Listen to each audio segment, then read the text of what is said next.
Okay, today I'm going to take you through a seal change on a John Deere 4210. It's the front seal on the final drive on the right side. And this is a real common thing, especially if you have a machine that's been used for mowing. Usually the right side of the machine will be, the seals will be a little bit more worn down and bearings perhaps. So what you end up getting is a leak.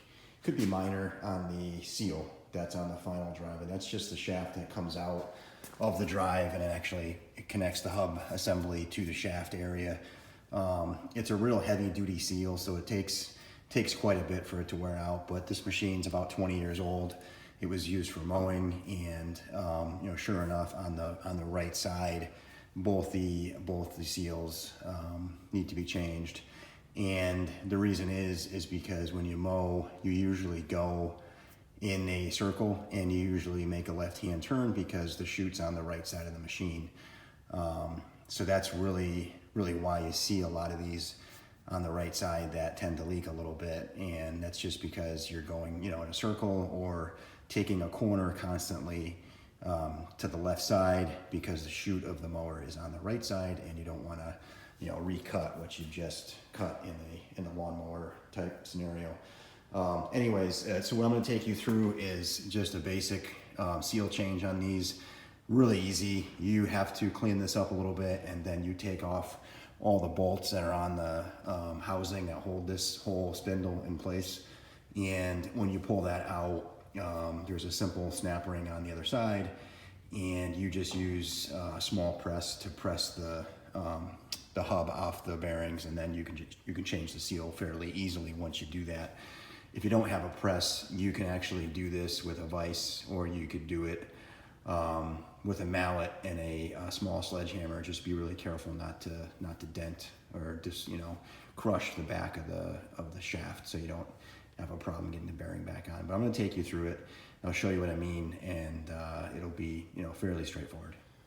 Okay, first step was to get everything cleaned up on the seam where this housing meets the actual casing of the axle. So clean that up first with a rag, make sure there's no dirt or debris that's going to get in there. And then you're going to take off all the bolts. The best way to get these off is just to use an impact. And basically you're going to hit these, I think the bolt was 10 millimeter. Hit these really fast with an impact, and then you take all these off, right? So when you do that, these two surfaces will still be tight because this is a pressed fitting with the housing. And there's a couple ways you can get this off. There's a couple notches. There's 3 notches. There's one on this side, one on the right side, and one underneath as well. So you have the potential to put a slide hammer on this, and then you would grab it with the jaws in the notches, and you would slide hammer this off. And you want to take your time. You don't need to hit this really hard.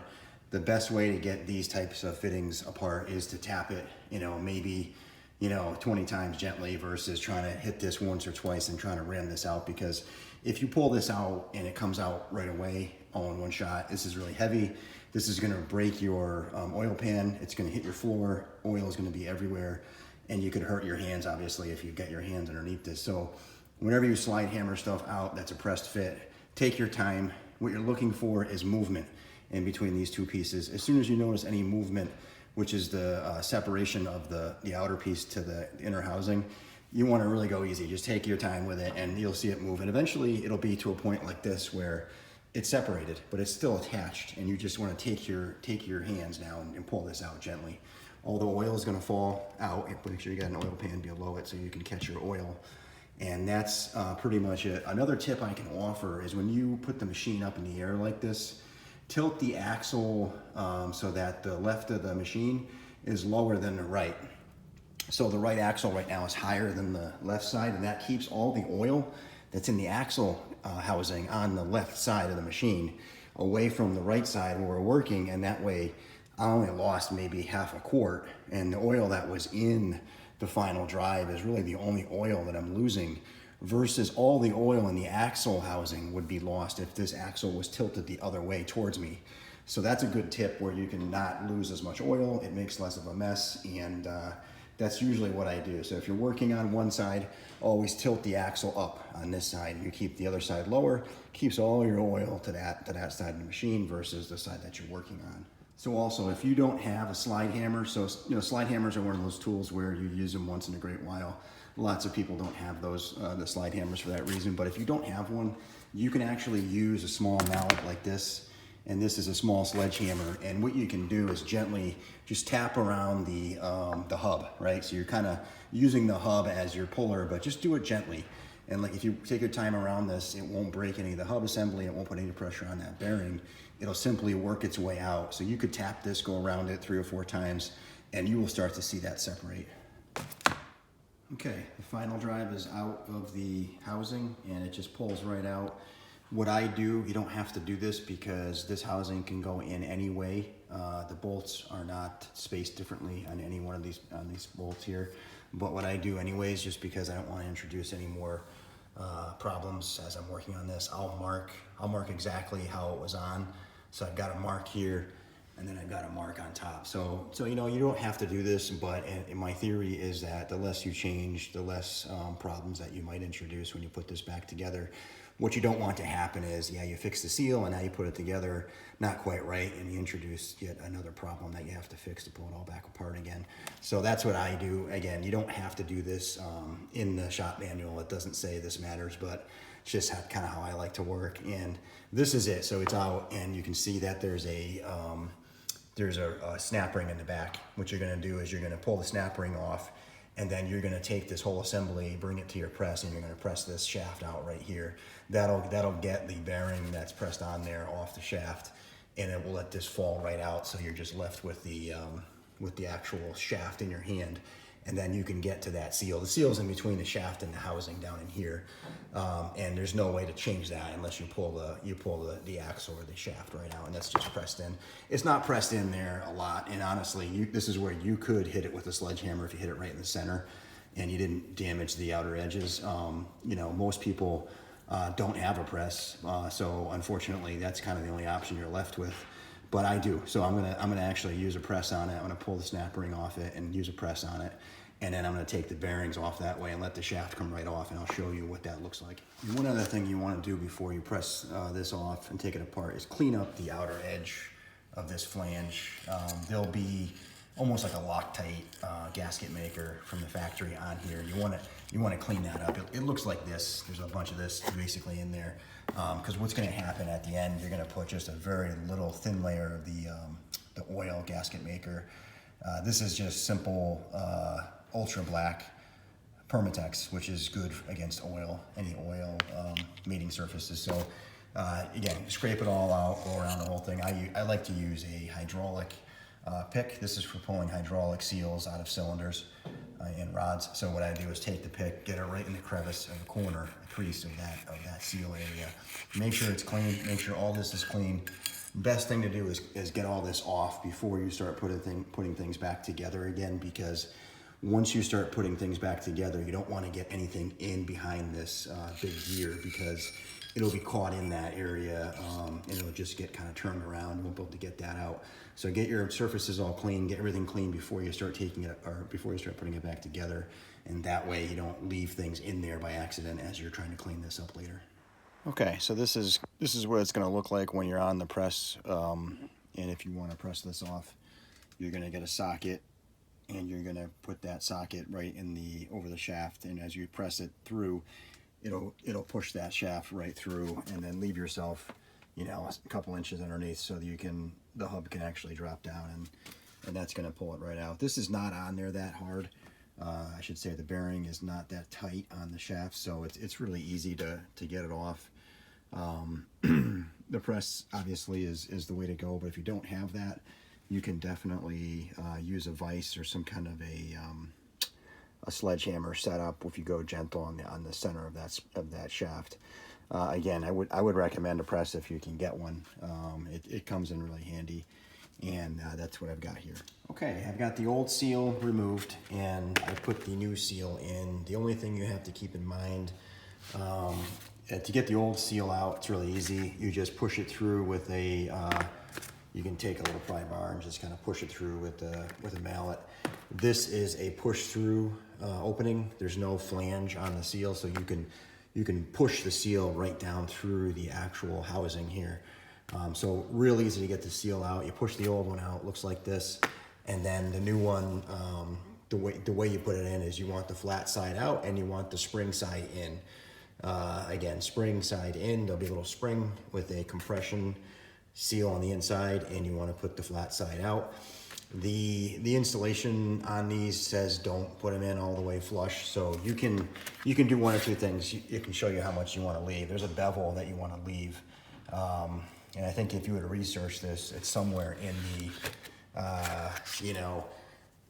60.060 of an inch, so 60 thousandths of an inch. And if you got a feeler gauge, you can put that, up to the seal, and then when you use your mallet, either the rubber or a regular mallet, you're just going to flush the top of the feeler gauge off with the top of the seal. And if you looked at that ballpark, you're talking somewhere in that range.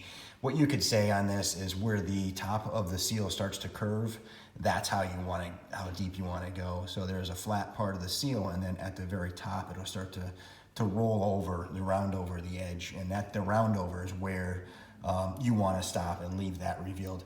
The reason why they do that, I believe, is to keep any debris out of there. So you don't want to get sticks and rocks in there between the hub, axle, and the housing, and that's kind of what you're doing. You're creating a little shield that protects you there. And that's pretty much it. If you look on the inside, there's the inside of the seal where you see like the spring compression type fitting on a regular oil seal. So that's it. To get it out, it's super easy. When you put it in, just don't put it in all the way. Leave a little bit of a reveal on it at the bevel edge, and you're pretty much done. So now I'm ready to start putting this all back together, and I will show you that next. Okay, I'm putting pressing the hub back onto the housing, and the first thing that I can offer as a big unexpected tip is that these seals are two-piece seals, which just means that the part that fits against the hub or the axle part is one piece, and the other piece that fits against the housing is the second piece. And the way they're designed is that there's movement in there. So as the axle goes around and may turn, the wheels could actually go in or out, and that lets the seal do its thing without tearing it up, right? So, but the challenge is that when you go to put this all back together, the two-piece seal is going to be snug on the inside of the shaft area. And if you just try to press that on there, it might be okay. It most likely won't be, though, because you'd have to get that seal squared up just perfectly with the shaft.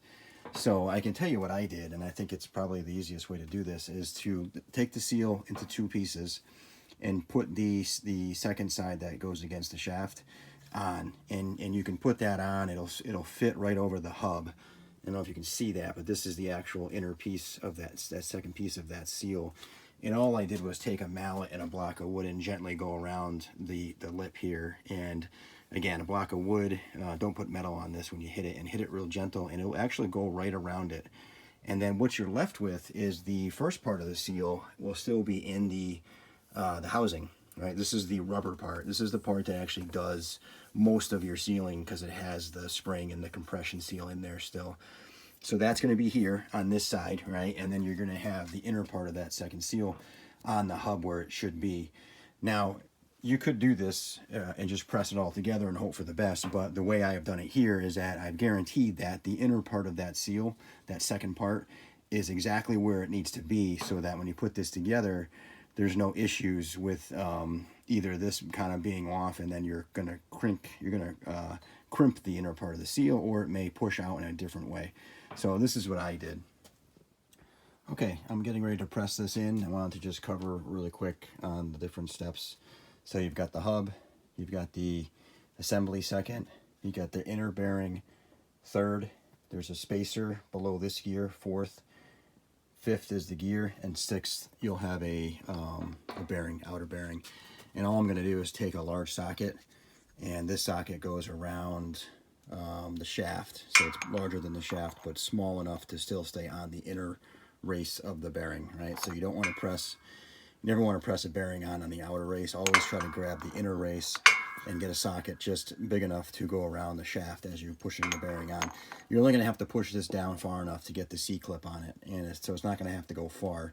But that's pretty much it. You're gonna do something like that, and then you are gonna press it all together again until you can get the C-clip on there.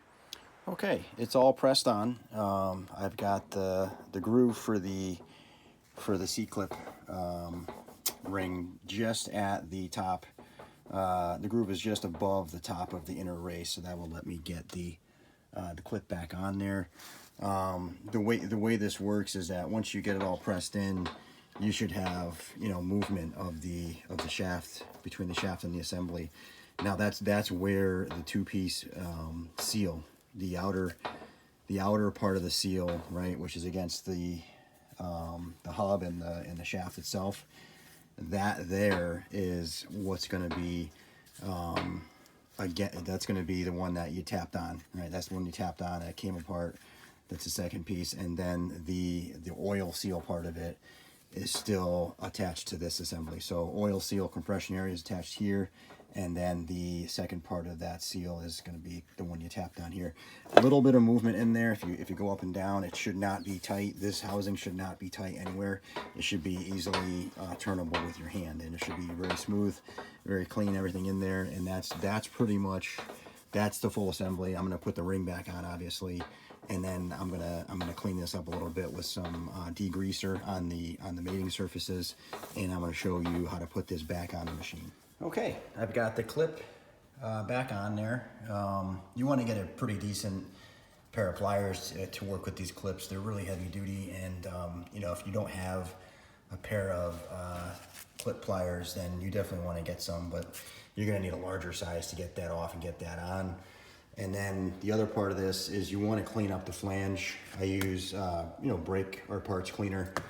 Clean up the flange. You don't have to go crazy. I wouldn't spray it. I would just spray it on a rag first, and then wipe down the flange, both this side and the machine surface over here. Just wipe down this area here. And you want to also check the surface for any high spots. You may get a rusty high spot. You want to make sure you get that off. The flatter you get all this, the better off you are, because there's a clearance, required clearance for the backlash on the gears. When this gear from the spindle will mesh with the gear on the hub, there has to be, you know, a tolerance that's within the allowable specs. And if you have too much against the surface here, you're gonna leave this main gear too far away from the spindle gear, and it will just barely touch, and eventually it'll wear it down to a point and eventually strip it. So clean this up really good. Any high spots, just take a screwdriver and scrape them down, like on the edges. Then clean it with some brake and parts cleaner. Don't spray it on there. Spray it on the rag first, and then wipe it down with the rag, keeping it real clean, this whole area. Make sure there's no oil coming out of here, because this will create a leak if it's not fully cleaned all the way.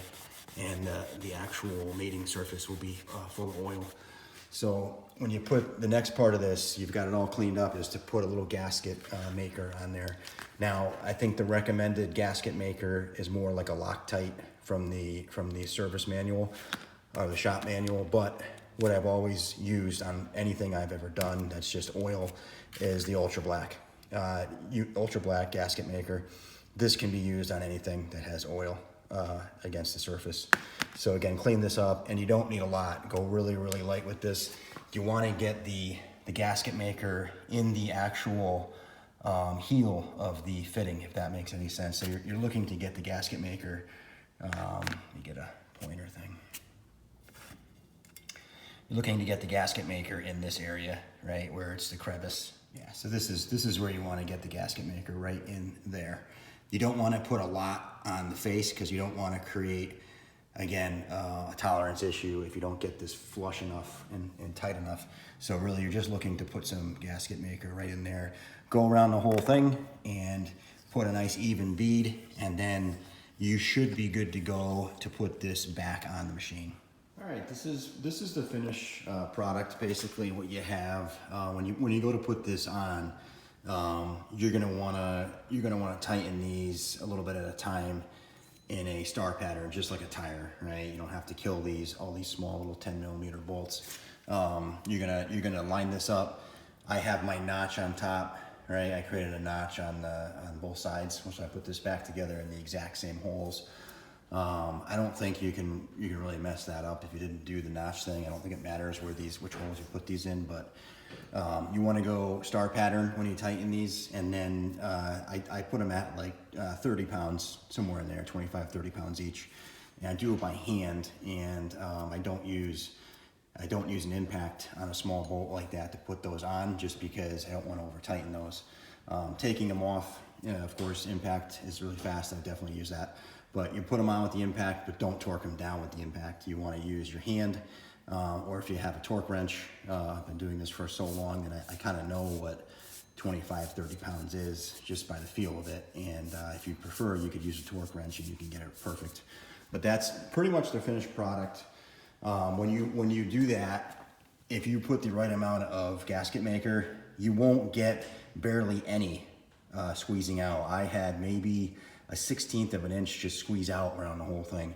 So I know that if I had a 1/16 of an inch squeezing out on the outside, it's probably a 1/16 of an inch on the inside, which is what you want. You don't want to squeeze out 1/2 inch, because that means on the inside you could have had the same thing. And if you get a 1/2 inch on the inside, that's going to get into the gear casing, and when it spins, it's going to pick that up and it's going to chew on it. Not a big deal, obviously, because it's soft, but you don't want to put anything in there if you don't have to. So the correct amount of gasket maker when you're squeezing, when you're mating the two surfaces with the torque specs, should be a very, very small amount squeezing out in between the two surfaces. So like I said, about 1/16 of an inch. So I know I got the right amount on there, and it came out all the way around. So I know it's all sealed.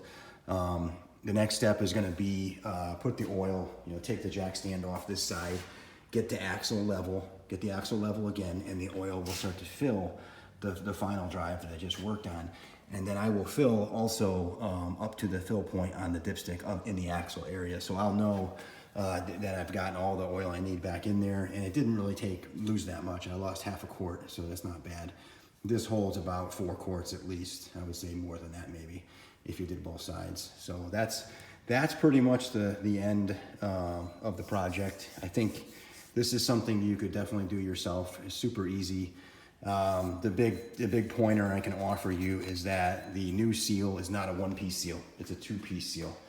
But all that means is that when you put the seal on, you're better off taking that second piece and putting it on the shaft first, and then leave the oil part of it on the housing, and use the feeler gauge first to get the housing all set to the right elevation or level, and you'll be fine. If you try to put that 2-piece seal in with the press, you may get it right. I don't really know. It may not go on just quite right. If you want to make sure it's in the right spot, do what I did, I guess, and you'll know for sure. And when you go to turn this, there shouldn't be any resistance at all, and no problem. A little bit of play. This is the amount of play I've got, a 1/16 of an inch coming in and out. So I know it's not tight against the seal. I know it's not, the bearing's not touching the seal in a bad way. Everything is pretty much where it's supposed to be. So this one should be leak free, hopefully, and it'll be good to go. Okay.